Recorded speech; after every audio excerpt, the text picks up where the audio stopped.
So welcome everyone. In this session we're going to talk about open source tools for large-scale development. I'm here with my colleague Francis Bordelot. My name is Dominique Toupin. We both work at Ericsson. Just to give you a bit of context, what we mean by large-scale. What Ericsson does is embedded systems, mostly in the telecom area, and those have to be quite reliable. So in many of our systems, we have the 7.9 uptime standard. Ericsson is in 180 countries. R&D is distributed all over the world. We have 110,000 employees, and what's a bit staggering is we are the 5th largest software supplier in the world. So even if we do embedded system, we pack a lot of software into those embedded systems. It's not just that we're big and we're doing embedded systems, we also need to move quite fast. This graph shows the exponential growth of data into a mobile network. And it's not just the amount of data, it's also the speed.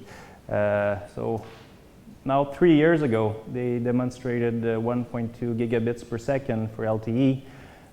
Today, I don't know what the numbers are, but they're actually a lot faster than this. So large scale, big, we need to move fast, and we need to have a lot of innovations. And what will happen to us soon also is we'll get 50 billion connected devices around the world, and they all want to talk to each other, and we won't put wires between all of them. So things won't get really better for us, so we still have to move quite fast. In this type of environment, if you are in this situation where you have one proprietary tool vendor that is providing you the tooling, for us, it's not easy to work in that environment. Because in this setup, we typically have 20% of what we request goes into the tool itself. If you look at the other way around, it means that 80% of what we request, we never get. And for us, it's a big issue because we cannot move as fast as we want because of this. So what we want is to be in a situation like this where we're not locked in, and if an end user company like Ericsson or other ones needs to have an important feature in the tooling, then they can ask many different tool vendors to do it. In some situation, you might have all the knowledge within your company to do it.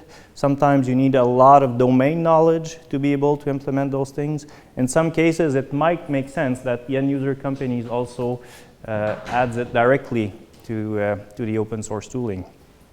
In this type of environment, you're never stuck. If something is really important for you, you have all the means to get it in the tooling. Just going to give an example here of what was done at the tracing level. So when we started to look at migrating to embedded Linux and some of our systems, tracing was a big thing for us because we need to trace and monitor what's going on in the cellular network. So we were involved in the Linux tracing toolkit, and we were able to get 280 times faster than the next best tracing tool. So this means that within the same amount of time and the same amount of CPU cycle, you can trace 280 more events. So this is not a 20% increase or twice as better, it's 280 times better. So for us, it was really nice to get those improvements. How this was done, we were working with academia, so a few universities. We also work with a few industries. We also had some patents that we're able to use under the LGPL as well. We had some scientific publication, and today this is distributed in pretty much all the embedded systems for Linux. And we were able to have this type of impact because of open source. I mean, without open source, it's really hard to have academia, industry, and tool vendor to collaborate on very advanced features. If you try to do that within a proprietary environment, it's quite hard to get this to work.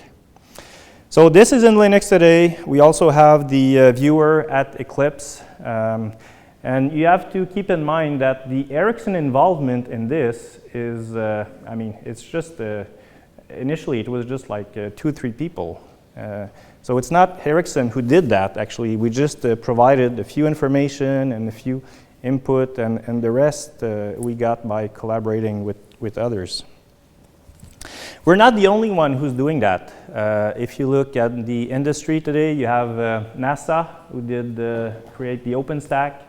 You have the car manufacturer, created the Genevi. We are involved in Polarcis. At Eclipse, you also have the M2M working group.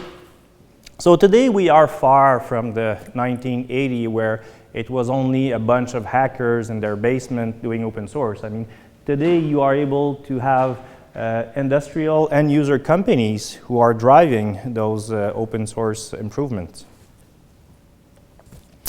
In the case of Polarcis, open innovation, that's really key in Polarcis and for us as well. We also want to make sure we have commercial services around those open source components. So if you have an existing sourcing strategy where you have to get the tooling from an external tool vendor, you can still do that and have commercial contracts around it. So it doesn't change your whole internal environment. You can still go with commercial contracts with this. We're currently looking at improving the quality and maturity of the tools and making those assessments. So this helps a company to select the appropriate tools that they need. We're also big in fostering the exchanges between universities, academia, big industrial end user companies, the tool vendor. We really believe in this because if you add a few people in there, you actually get a much bigger result out of it. Very long-term support, that's another benefit there. And if you need to have qualification kit, that's also included there. It's quite nice to be able to sit on top of the Eclipse Foundation. Polarcis actually sits within the Eclipse Foundation as a working group. Eclipse is providing the legal agreement, they're providing the project governance, they provide the IT infrastructure, the Eclipse platform itself, and they also provide marketing and communication. So it's a lot of things that we don't have to do and they do for the community. So in our case, those are some of the benefits that we get from being involved in open source and by using open source tools. One benefit is we have a lot less learning curves within our team. So when we get new people from universities, typically they know those open source tools. When we acquire another company today, that company is using open source tools. So it's a lot easier to integrate it within Ericsson. Ericsson has R&D centers all around the world. Sometimes we need to move the development of a node from one city to another. When we do that, the migration is quite easy because the people at the other end, they already know those open source tools. So that's one advantage. We also reduce our license cost a lot with this. So we are able to take part of that budget and put it into open source improvement directly. So when we have our engineers who are asking for very important features for them, we have the available budget and we can do it right away in open source. So they don't have to wait 2 years to get an improvement. They get it quite fast. So they feel quite empowered, and they feel that what they're doing is important for the company. That's not negligible. So we reuse a lot of the open source stack for our infrastructure, so it allows us to move faster. And what it typically boils down to is that we're able to control our own destiny, and this is really important for us. In our case, we harness all those benefits and we try to apply that to our product development so we can move faster with more innovation. In your specific context, maybe it's certification is more important, or maybe long-term support is more important. So you need to apply it in your own specific context, but there's really ways to harness all those benefits within large companies. So what we've learned from all of this, if you don't get involved in open source, you won't get real benefits out of the open source community today. I mean, you've seen the numbers before. In our case, the request for enhancement, it was less than 20% that we were able to get into the tooling.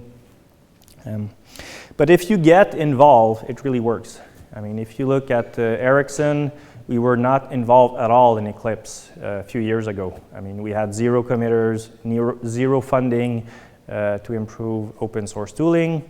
But today, we are involved in all those projects, either by having committers or funding. And it's not just Eclipse. It's also things like Git and Gerrit and ALM and tracing and debuggers and compilers. I mean, it's the whole tool suite. And it's the whole tool chain that we're able to get involved now. And we find it's quite a healthy relationship because in the past where it was a proprietary tool vendor, I mean, there was a lot of friction and there was lots of locked-in being in place. When we wanted to have an advanced feature, the developer at the other end of the proprietary tool, they actually wanted to do this with us. But because of upper management and because of business cases and because of, God knows what, they couldn't do it. So we had a lot of frustration. In this environment where you have open source tooling and you have open source tool provider, it's really a healthy relationship based on innovation. And both sides are quite happy with this. So in your case, if you want to embrace those things, you really have to start with a success story within your company. So try to identify what are the low-hanging fruits within your companies. And if you can get success with one significant initiative, you'll typically get the snowball effect, and things will get quite fast into this scenario. And let us know if we can help. We sometimes go to companies to explain what we're doing in open source. And it's sometimes quite helpful because when you have two big end user companies talking to each other, we typically have the same issues and we typically have the same barriers and we typically have all the same type of issues. So if this can help, let us know. We can do that as well. We're going to be back in Germany end of November, so let us know if we can help. Now we're going to have Francis, who's going to talk about what we're doing in the modeling area. Thank you. In fact,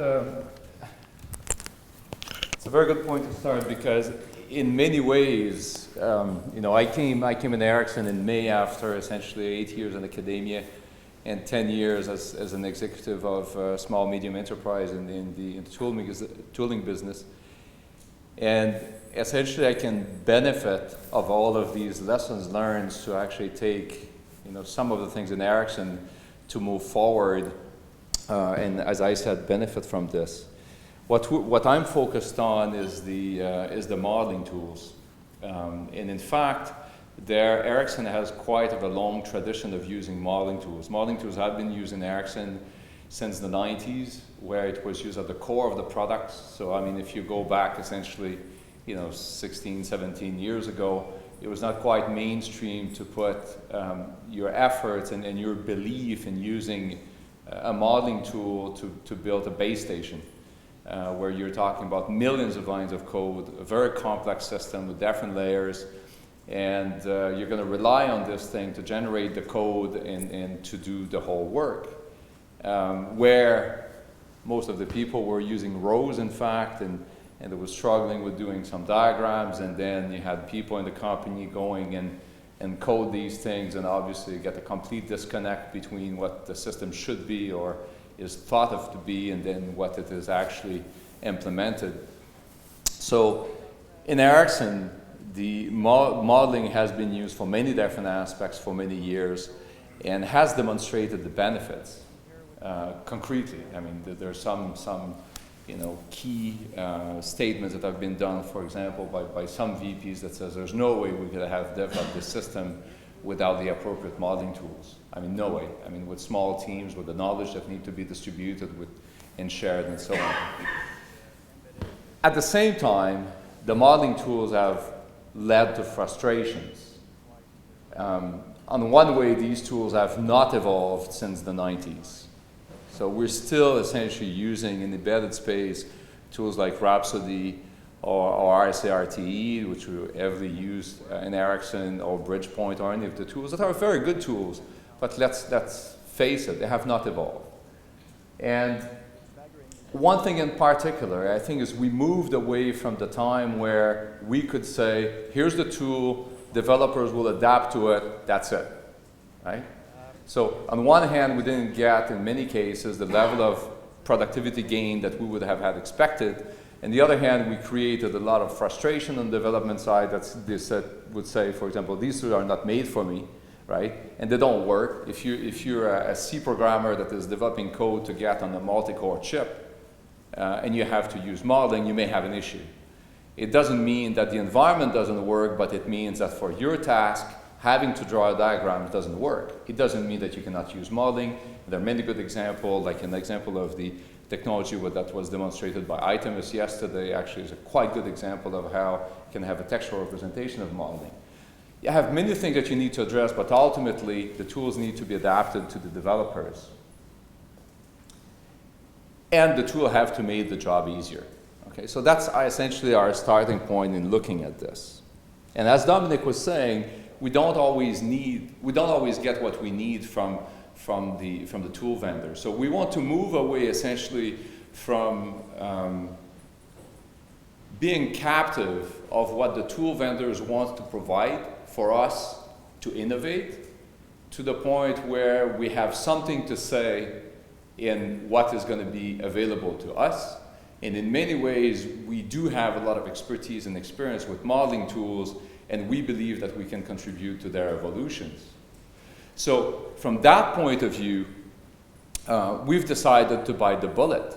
Now, again, you're working in the context where you have a couple of modeling tools that have been developed in the open source context for the last couple of years.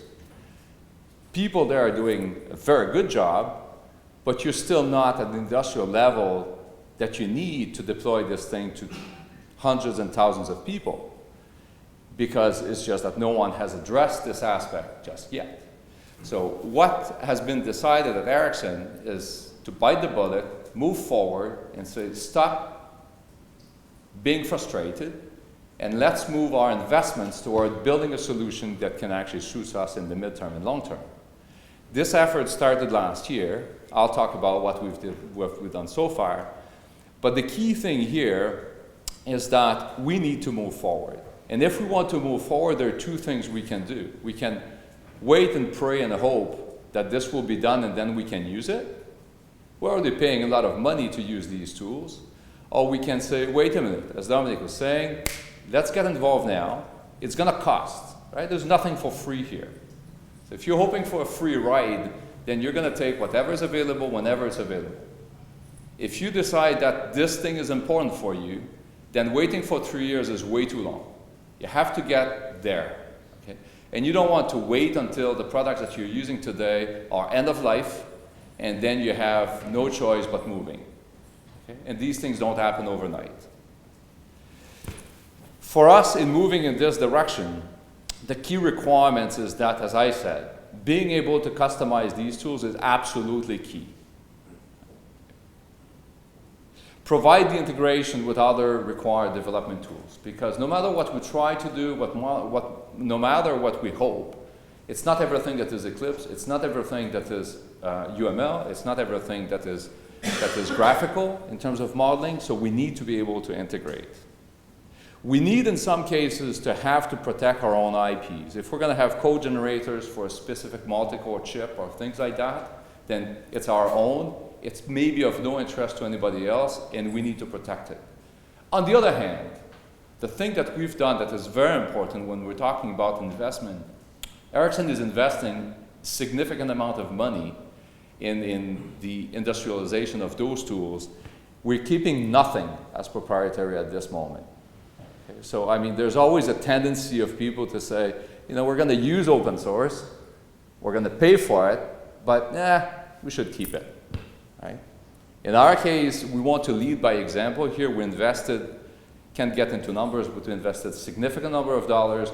We will continue to do it in increasing fashion, and everything is open source. What we want is we want the community to work with us on this, to use it. We don't want to be the sole user of it. If we're the sole user of it, we're missing our target. Okay.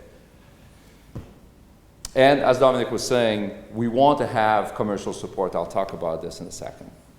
So we've done all of this, but we don't want to claim paternity of this. We're not the only people that have worked on it. We actually benefit from a lot of work that has been done before. So we're not the savior of the world. We're not better than others. We're just one of the companies that have been working in this context. There are companies in the context of Topcase, for example, in several European projects that have been working in Europe, Airbus, and I mean, I can go on, CA, OBO. I mean, many companies have been involved, both Thales, both from an end user point of view and from a contributor point of view. And you know, a lot of credit to these guys. As Dominic was saying, in many cases, Ericsson has kind of jumped late and then jumped big maybe, but still, I mean, we don't want to claim that we've done it all by ourselves.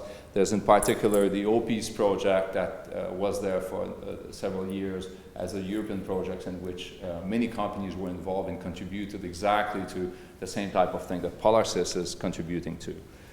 Polarcis itself now, I mean, it's fairly new. I mean, it's what, a year old, but already there are a number of actions that have been taken. We've been part of some of them, but also, for example, Boeing in the context of, not Boeing, Airbus, not the right type of mistake to do, but Airbus in the context of Topcase has actually invested a lot, and they are transiting and bringing this technology in the context of Polarcis. Thales is bringing in a number of technologies, and also we're working with the other providers like OBO, and I mean, I'll show the providers after. And so our current focus this year has been essentially on Papyrus as a modeling tool, as a UML modeling tool. We've worked significantly on the industrialization and general improvements of Papyrus. So that's not only improving the quality of the tool, but it's working on developing industrial strength documentation, making sure that if we're moving, and we will be moving to Papyrus from an Ericsson point of view gradually next year, we need to have migration plans. We've done into tool migrations before, so there's a lot of expertise and experience there, but we want to make it real. So that's also part of the contributions that we're going to be making by putting or bringing those resources required to do migrations available that can help other companies. We'll also work with OBO in this context in developing the EMF compare. That is absolutely crucial in being able to use modeling tools on the large scale, and integrate with eGit, because we're moving to eGit as a source management. Okay, so this work this year has essentially been done with CEA and OBO and other set of other contractors that have been involved around it. So as I said, that's the context we've been working on by collaborating with other end users, by providing contracts and collaborating with also Combitech that has worked on the project for us, and to develop a set of focused technology. So where are we going with this? Well, where we want to go with this is this way. I mean, as Dominic was saying, there are a number of players there. So Ericsson is just one of the end users. I'm taking here an Ericsson perspective. So we really need to work with other end users to make sure that we're not the only one to use it, but we're actually creating a community of end user that will actually provide the key requirements in driving this process. But this cannot be done if we don't have the providers. So we have to work with providers, even if we will do things. I mean, if I go back here, this year we didn't provide direct contributions to Eclipse as committers and developers in Ericsson. We've worked through those companies, but next year and starting now, we want to have our own contributors in addition to. But also we want to use this context to actually provide a lively research community. As Dominic was saying, and he's been very successful with that in the context of the tracing and debugging stuff, I think, and I was in academia for 8 years, and if you're doing research and modeling, it's very difficult. It's either you build, or even if you're doing model checking or whatever, it's either you build your own tool so that you can demonstrate what you're doing, but then people, the end user, have to say, okay, how will I apply this in my context and my tool? Nice stuff, but requires a lot of effort. If suddenly there's an open source technology, first of all, it much simplifies the work of people in academia, because suddenly they have relevant technology that they can use, that they can extend, that they can put their stuff in. And if they do, well, guess what? There are people out there that can be interested in it. And if they're not interested in it, well, maybe they should wonder, should we continue to do that? But it creates a community, and we really believe in this community. This thing will become lively if suddenly people start to use open source technology to go in conferences and say, you know, I'm doing model checking, here's what I've done. They don't even have to mention the tool, but they can show it in a relevant fashion. Or they're doing product line management, or they're doing model-based tracing and debugging, or whatever. And there's a set of technologies there that can be used. Plan for 2014, we're going to deploy. So it's you know, what bite the bullet means. We say, okay, I mean, we've invested in this. It's not a research project in Ericsson. It's not a, let's look, it was good, this was done. But we've decided that, listen, we need to move on. And it will not be perfect, but we're moving on. So there's a plan for deploying in different units in the next year. And the product, it's really product development units here. Okay, there will be pilot projects early in the year, then it's going to be deployed in different contexts. Some of them will involve a UML-RT version, kind of a replacement for RSA-RTE or for Rhapsody. In other cases, it will be for data modeling. In other cases, it will be for domain specifics. There will be obviously an increasing number of users. And while the key technologies that we're focused on, like it's Papyrus as a modeling tool, there are a whole bunch of other things that are involved behind it with like EMF compare, eGet, GGet, Get, CDT, and we want to go more and more towards the model-based tracing and debugging. So what's next? What's next is also the exciting part, because once we have this in place, then we can really say what's next.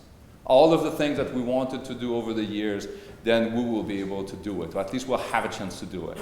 So model-based tracing and debugging is a key one. I mean, that has been missing in the modeling, in the modeling environment and the modeling industrial tools for a long time, forever. Developing a new runtime. I mean, the runtimes that exist, whether it's the IBM runtime in RSA-RTE or in Rhapsody, are runtimes of the 90s. It doesn't deal with distribution. It doesn't deal with multi-core, mini-cores. It doesn't deal with a whole bunch of aspects. We have a chance now to put our knowledge into that type of thing. Integrating it with peer review, tool integration framework, product line management and variation point. It's not a new thing. These things have been existing, but suddenly they can be put in the same context, and we need it. And we won't do it all together. We won't do it all from an Ericsson point of view. And many people have a lot of expertise about it. And if we put this expertise all together in the same community, we will actually provide some parts by investing in those parts, and other people will actually do the same, and we'll all benefit. So thank you very much. If you have any questions, we're here. And as Dominic was saying, the one thing is important to say is even if we could develop all of this and we could use it in Ericsson, put money on it. If we're the only one to use it, we're failed. It's very clear. I mean, the message internally, I mean, there's a consensus on the fact that we want this technology to be used. So we want to be playing a leadership position in there, but we don't want to take a control position in there. It's a community thing, and as Dominic said, you know, we're happy to talk about any of you guys and to share what we're doing. We have nothing to hide there, and we're certainly interested in collaborations. Any questions, concerns? It's a strong statement for open source. Great, very powerful. I have a question regarding support structures in your company using this huge environments. You say to the employees in your company, go to the community outside Ericsson and ask the question, or if you have inside Ericsson some knowledge management or information management system for this kind of tools based on open source. So you're asking if we have an information management system? No. For example, a Stack Overflow. Yeah, any type of support that we have. I would say Dominic has a better, longer perspective than me on this, but it depends on the area. So something like an ALM or something like inner source or question and answer, some kind of social media like I know Stack Overflow. Okay. So Yeah, that's a big part of that as well. I mean, what we've shown here is what we try to get from external companies, you know, what we put into the public. But internally in Ericsson, we also have all sorts of different PDUs and all sorts of different product lines. So what we learn actually by collaborating in open source, we try to put that also inside Ericsson as inner source. So we have those forums and those mailing lists, and we have a Git mailing list internally. We have a papyrus mailing list internally. We have a modeling thing internally. So we try also to get all those things within Ericsson as well, because some of those discussions cannot be put into the public, so we have that internally as well. Yes. And one thing to add is it depends on the client. So some things, for example, we're completely managing internally. We have groups that are responsible for the Git Gerrit chain. In other cases, like for example this here on modeling, we're essentially relying on CA and OBO that we're working with. Some of it next year will be done internally, but we'll continue to rely on others. So we actually, it depends on the cases. So, but we want to get more or less, in all of the cases, we want to get interactions with the committers. So either we have our own committers or we work with the committers that can actually do the work and answer the questions directly or indirectly. Yeah, that's actually a big thing, because if you're with a big tool provider which provides proprietary tools, if you want to ask a question, they have different level of support. And you'll get to the first one, and the second one, and the third one, and the fourth one, and then maybe one day you'll talk to the developer who actually knows the thing. But with the open source environment, you always know who's the developer, and you're always able to talk directly to him quite fast. So that's actually quite a nice thing there. Other questions? Yeah? That one question related to the previous one. I'm interested to know how do you organize it internally inside of Ericsson, these contributions to open source project. Do you have one team which is assigned to this project and goes forward, or you have a member of another product you do, and he is full-time or partial-time? So in every big companies, you will have lawyers. You will have people who say, okay, we cannot put anything in open source. So yes, we have a process in place where we get open source inside the company, and when we get source code outside in open source. So there's a formal process to it. For the tooling part, it's actually a lot easier, because the tooling part is not within your product. We don't put EMF compare into an Ericsson switch. So it's actually a lot less risky from a legal point of view. And in those areas, what we do is, we have to write a document and explaining what we do and explain the license and everything. And then we are able to get the okay from an area. For example, the debugging area. the modeling area. And then for those areas, we're able to do pretty much what we want after that. And the way we are doing it is we have a central team who manages those things. So we have, in some cases, Ericsson committers in those projects, and those are managed centrally. They have training on legal issues, they have, so they know what they can do, what they cannot do. From the time point of view, resources, so they're allowed to spend full time on that project. They work full time. Or They work full time. You for example, use some framework, open source framework, and discover a bug or something. Then go to them and say, Exactly. please Yeah, make yeah. sure that this one gets implemented in the next month, not the next 3 years. Yeah. That's typically how we do it. Practically, you assign internal resources. So, I think our time is up, but Because it's difficult to convince and deconvince. yeah. You don't have to do it this way. You can still get all of those things from external tool suppliers if they are involved in open source. You can get everything from that part if you want, if you need to. You can start with this. That's very easy to do. It doesn't change anything in the internal ways of working. Okay.